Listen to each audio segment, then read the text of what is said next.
History often remembers kings who inherited power, but it fears, and quietly erases, the ones who took it. This is the story of a man who did not wait for destiny to hand him a crown, a general who challenged an empire from within. Yet today his name is barely whispered. Long before Askia rose, the Songhai Empire already stood tall along the Niger River. It was wealthy, powerful, and feared. Gold flowed through its markets. Salt caravans crossed the Sahara under armed protection. Cities like Gao and Timbuktu thrived as trade and learning centers. At the heart of this empire ruled Sunni Ali, a warrior king whose reputation was both legendary and brutal. Sunni Ali expanded Songhai through relentless warfare. He crushed rivals. He ruled with force, speed, and terror. But Sunni Ali governed like a conqueror, not a builder. He trusted his sword more than systems. His empire grew wide, but not deep. Power was centralized in him alone. And when power rests on one man, the empire becomes fragile. Among Sunni Ali's commanders stood Muhammad Ture, a general of rare intelligence and discipline. He fought in Sunni Ali's campaigns. He studied battlefields. He observed governance failures. He listened when scholars complained. He watched merchants suffer from inconsistent laws. And slowly, quietly, he understood something crucial. Songhai could conquer the world, but it could not survive itself. While Sunni Ali ruled through fear, Muhammad Ture believed power could be structured, organized, and multiplied. He saw what others ignored. An empire needs laws, not moods. Trade needs trust, not chaos. Religion needs order, not persecution. Knowledge needs protection, not suspicion. This difference in vision would change everything. In 1492, the same year Columbus sailed west, Sunni Ali died. And with his death came uncertainty. His son, Sunni Baru, ascended the throne.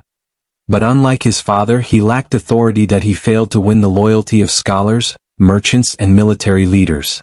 Worse still, Sunni Baru made a fatal mistake. He openly rejected Islam, a dangerous move in an empire whose legitimacy was deeply tied to religion, scholarship, and trade relations with North Africa. The scholars were alarmed. The merchants were uneasy. The generals began to whisper. And one man was watching very closely. Muhammad Ture did not rebel immediately. He waited.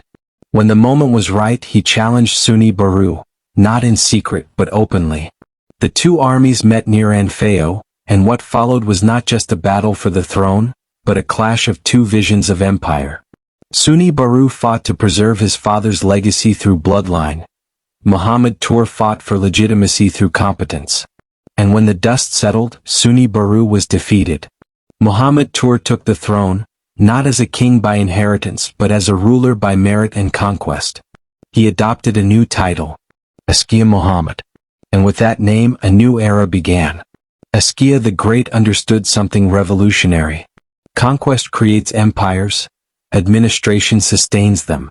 Instead of ruling through fear, he ruled through structure. He divided the empire into provinces. Each province had governors. Each governor answered directly to him. He created ministries, finance, agriculture, justice, military. Yes, ministries centuries before modern states claimed innovation. Taxes were standardized. Trade routes were secured. Weights and measures were regulated. For the first time, Songhai was not just powerful, it was organized. Then Askia did something that stunned North Africa and the Middle East. He went on Hajj to Mecca. But this was not a quiet pilgrimage.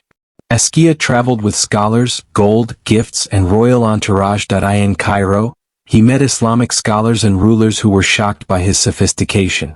They did not see a barbarian king. They saw a statesman. Askia returned with judges trained in Islamic law, scholars and teachers, diplomatic recognition. Songhai was now respected internationally. But while the world admired Askia's rise, something dark was quietly forming at home. As Askia's empire grew, so did his control. His reforms were brilliant. His authority was unmatched. His vision was vast. But absolute power has a shadow.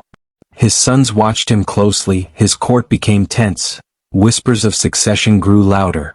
And the same systems Askia built to strengthen the empire could one day be used against him.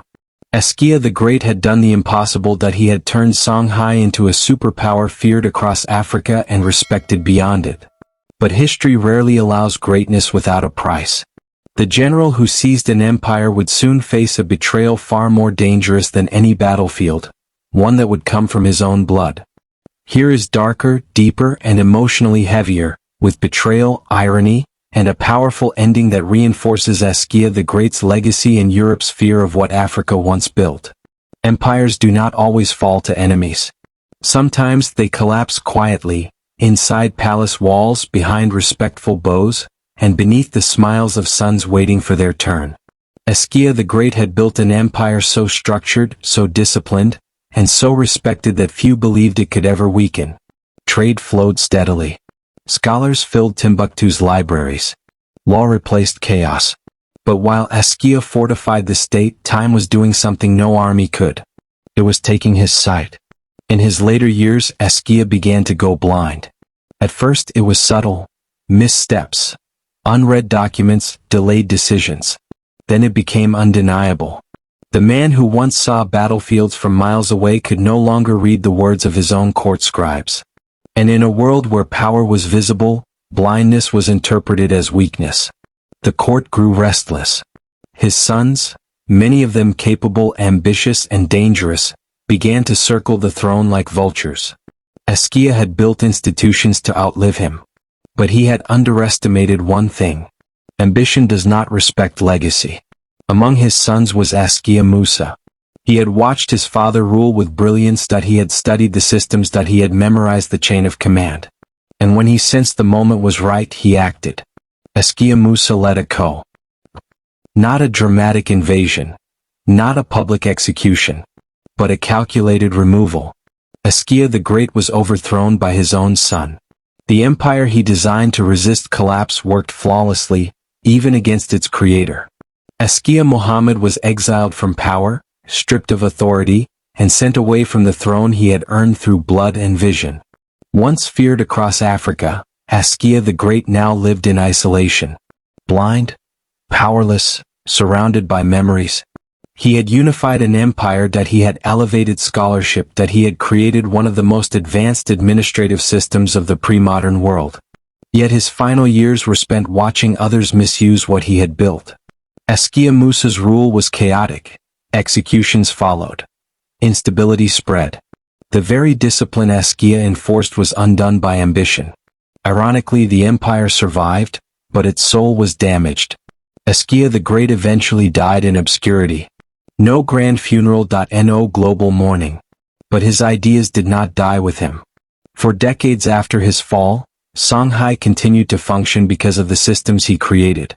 Provincial governance, taxation frameworks, legal courts, military organization. Even weakened rulers relied on Askia's blueprint. And that blueprint terrified outsiders. By the 16th century, Europe was watching Africa closely.